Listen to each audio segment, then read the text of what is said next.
In times like this, it's time to restore the initial reasons for which the internet was created. Cats. And although ironically this one has absolutely no idea what the internet is, you're clueless, aren't you? What's a JPEG? What's a shift key? Yeah? What's a content management system? What is Instagram? Who are all these people? Yeah, you're not very smart, it's true. You've been self-isolating your whole life? Yeah, well, you've also been running off with all of the toilet roll, so you're part of the problem, aren't you?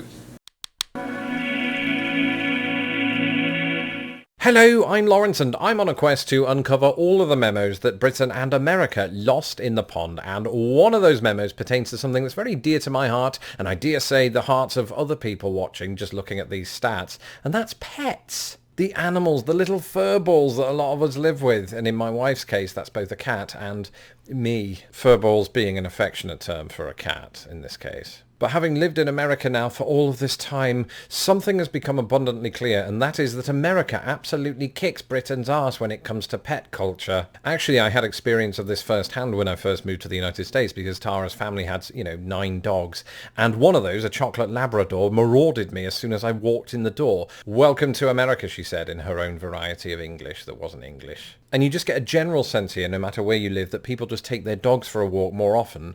Not right now, we're on lockdown, but in normal springtime weather, that is the case. I say springtime weather, it is about to turn spring officially, and, I had this video lined up for a long time, thinking that, it would sort of mirror everybody's outdoor activities, and here we are, quarantined like the day we were born. I was born in a lab.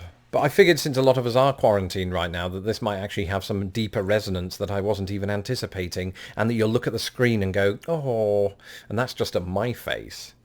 And what I was saying a moment ago is absolutely true. The stats bear me out on this. And before you stop me and say, oh, well, it's because America has bigger houses, therefore it can have more pets per houses. Well, no, just households alone, 67% of households have at least one pet, right? Compared to the United Kingdom, where it's 45%. So that's a big jump. And it sort of mirrors my own experience, I think, of living in the United States and living with animals. And so I thought it would be fun to drill down a little bit deeper and just look at it by animal type and see where America is kicking Britain's arse. Now, our first entry might literally be lost in the pond, and it's also an exception that proves the rule. Yes, fish. I think in my entire life I've never actually lived with fish, and if I did, I've forgotten it, and they forgot it after 3 seconds. But apparently a lot of people in the United Kingdom do, if the statistics are anything to go by. Now, bear in mind, in the United Kingdom there are 67 million people, and that equates apparently to 27.6 million households. And I can report that there are almost twice as many fish as that. In fact, there is one fish for every 0.6 households. That sounds crazy, but when you think about it, a lot of tanks have about 27,000 fish in them. That's a lot. You'd have to spend a lot of money for that. So over-exaggerating, but, tanks don't usually just have the one fish. Otherwise, he or she would become quite bored. And then subsequently forget their boredom and then become excited again, and then bored and excited every 3 seconds. Is it true about goldfish, 3-second memories? I might be making that up, can't remember. Either way, that's the only UK entry on this list that beats the United States of America. Don't believe me? Let's do the maths. So in the United States there are 328 million people spread across 128 million households. Once again, that number is bested by the number of pet fish that live in the United States, but not quite to the extent that we see in the UK. In fact, there is one fish for every 0.8 households. And I've just realised that sounds like one fish taking up 4/5 of a house. That's not what these averages mean. There's a lot of fish, is what I'm saying. And now, from the sea to the land, let's take a look at all of our next entries, each of which are more prominent. What are you doing up here? You get down. Each of which are more prominent in North America. Nay, the United States. I said nay on purpose there, you'll see. What? I can't see my stats. You're in the way. I'm going to have to wing this now, which will be appropriate when we get to birds, but not yet. All right, can I go on? We're supposed to be talking about horses. Yeah, we'll get to you at the end. It's always about him, always. Oh, look, he's got a tale to tell. Okay, I'll just go on. So horses have tails. That's a tie-in, I suppose. So horses are surprisingly common in the United States. I say surprisingly, but I think when I think of horses, I just think of Jane Austen novels and the old times, Henry VIII and all of that. So I always just think that, you know, we are the country of the horse. Not so. Apparently the United States has a lot of them. I was kind of surprised by these numbers. So the United States, you have one horse, or pony, I should say, because it falls into the sort of equine family of horses.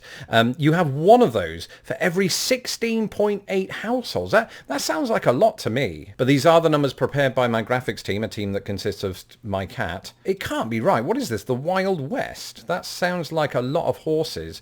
But I suppose when you think about it, that people that keep horses keep multiple horses, I assume.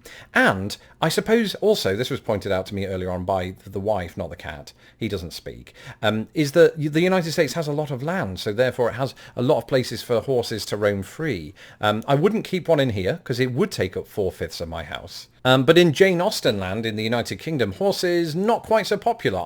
I certainly didn't grow up with a horse. I didn't know anybody that did. I did actually. I dated somebody who did, and that it ended very quickly. So in the United Kingdom, there's one horse or pony for every 138 households. That does sound more expected to me, and I did encounter horses in my youth, I should remember. At my aunt's farm, I was almost kicked by one at one point, and that's put me off riding one ever since. And also I'm scared of heights. They're tall buggers, aren't they? Something that isn't tall and doesn't always have 4 legs is our next entry. Oh, the first time I saw a 4-legged reptile was in Orlando, but the problem was I was 8 years old and I thought it was a toy.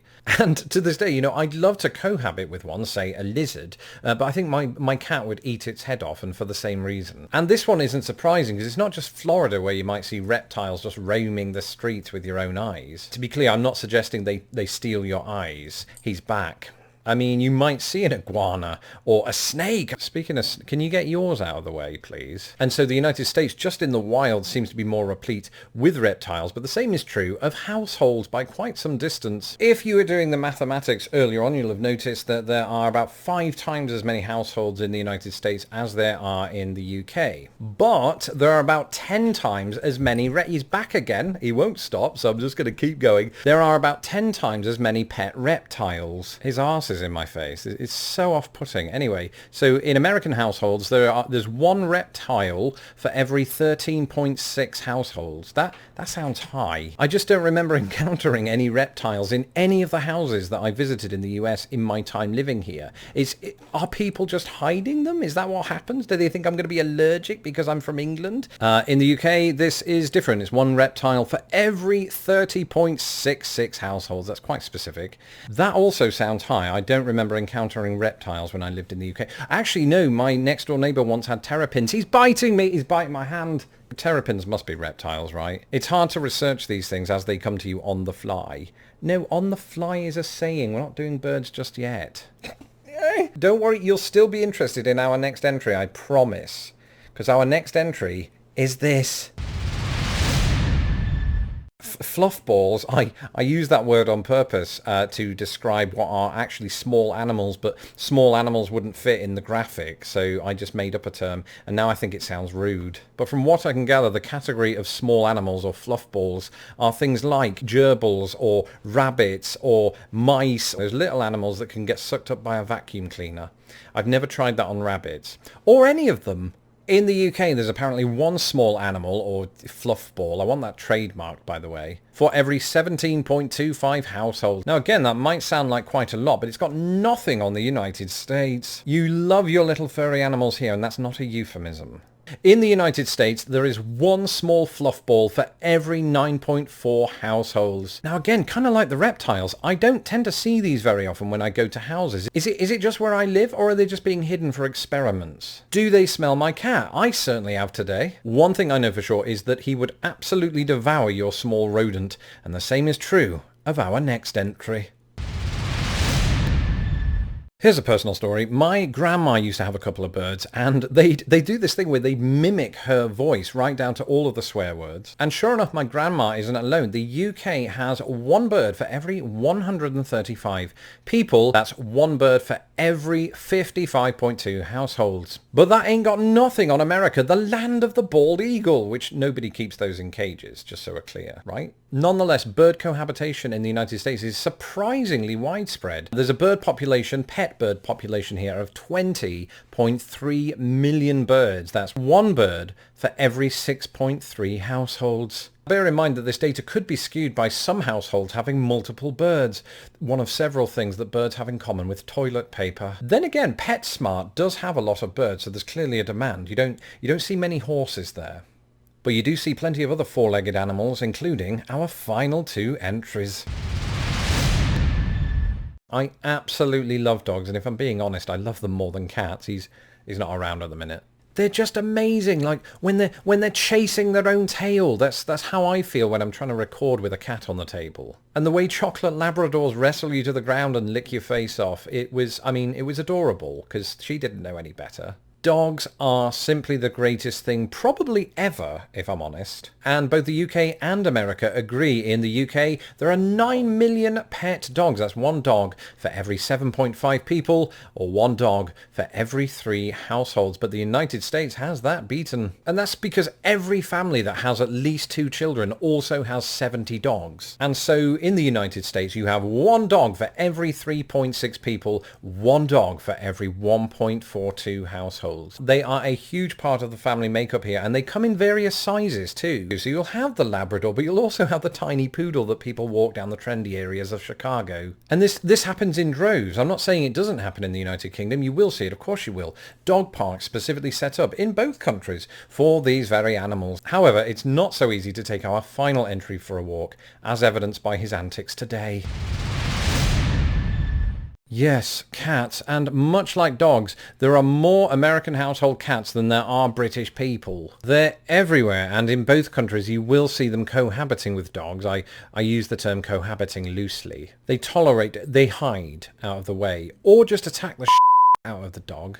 I don't know who to feel sorry for most, but I do know since moving to the United States, I've mostly lived with cats. And, you know, I joke about how this one's a little menace, but I mean, he is. There isn't one thing he can't get into trouble for, and that includes murder. In fact, despite all of his interference, he's been moderately well behaved for him, so I have to give him props for that. And he, of course, is not alone in being a domesticated cat in this country. Again, I use the term domesticated loosely. Because in the United States of America, there is one cat for every 1.3 households. That's nearly one for every house. And what that means is that there's an estimated 94 million cats roaming. They're not roaming the streets. That's what they do in England. We have a lot of outdoor cats in England, which might explain the lower numbers, because in the United Kingdom we have 7.5, and it wasn't curiosity that killed the cat, it was a Ford Escort. Cats are all the rage in the United States, even more so than dogs, though you wouldn't believe it seeing the amount of dogs being walked on the streets. It's just that cats don't take well to being put on a leash. I've tried, believe me. He actually chewed through the leash and ran back in the house and hid in a cupboard. That's it for this episode. Thank you for joining me on this St. Patrick's Day. Would you believe it? I've got the hat on just to signify it. Let me know in the comments below all of the pets that you have. I'm sure you won't hesitate.